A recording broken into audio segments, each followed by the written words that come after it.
Welcome to part 9 of my story and why I stopped making content for over a year.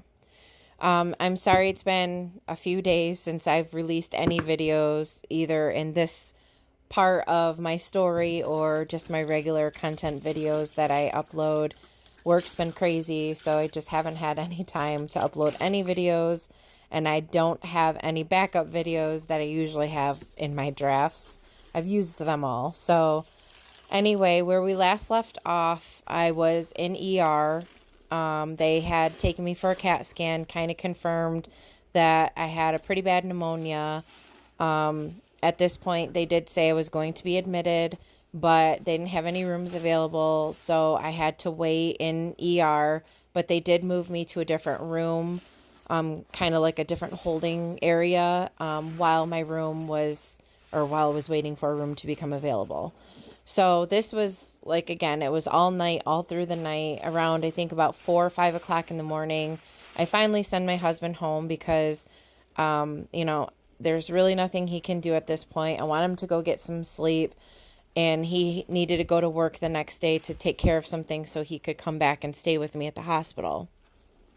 So he leaves, and then finally a room kind of becomes available around I think 7 o'clock in the morning.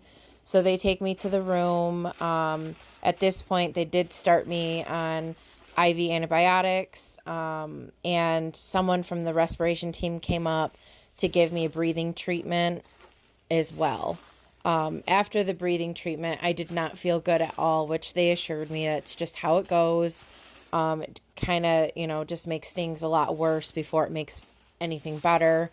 So anyway, after the breathing treatment, I didn't feel good. It was just kind of in and out during the day. The doctors coming in and out, checking on me, seeing how I'm feeling, checking my vitals, all of that. I'm still getting blood taken from me, like every half hour just to see how things are going.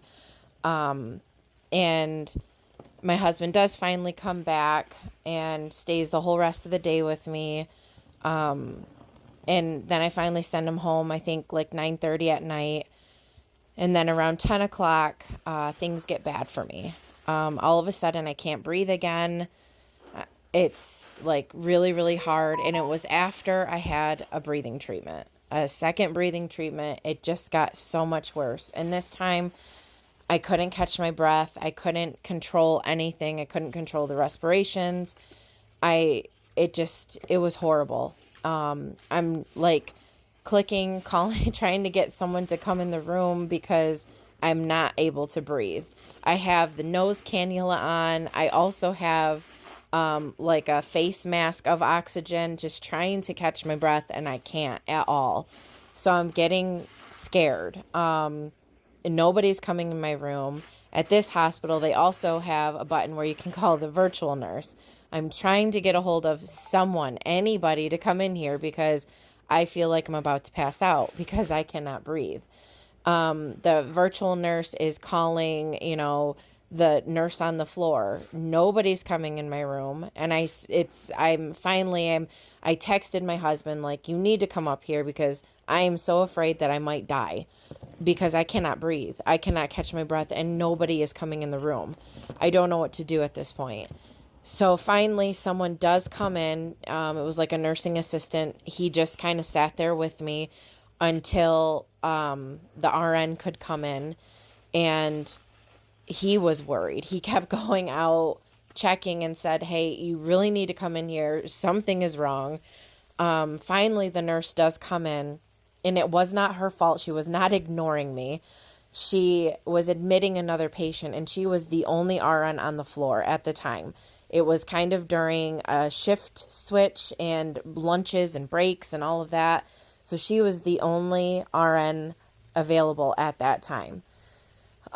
She waited with me, though, until she ended up calling the doctor. The doctor called respiration team. The respiration team did come up.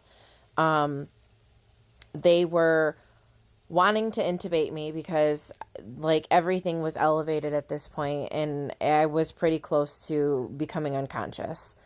They did not, though, because I said no, and she suggested the high flow oxygen again, which they had taken off of me in ER. So they brought it back up, started me on the high flow oxygen, and I was finally able to breathe again, which was good, but also bad because, again, it's good that my respirations are slowing, but it's bad that I need this 25 liters of oxygen to breathe.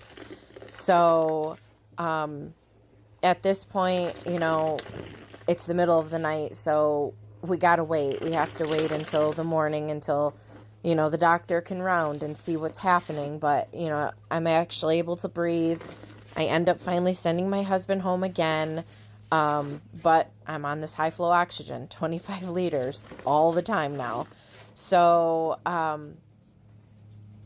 the next day comes. My mom actually comes up in the morning, and the first doctor that comes in is the lung specialist.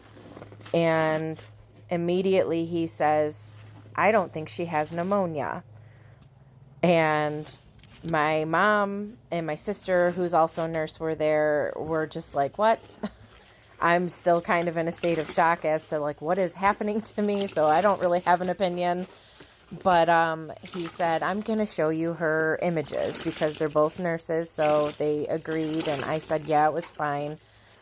So this is where I'm going to stop here, and I will continue on to hopefully the very last part of my story.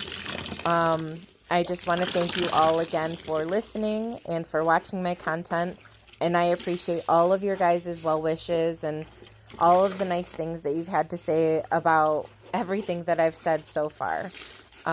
Hopefully I'll be able to release the video within the next day. I'm hoping it's the next day. If not,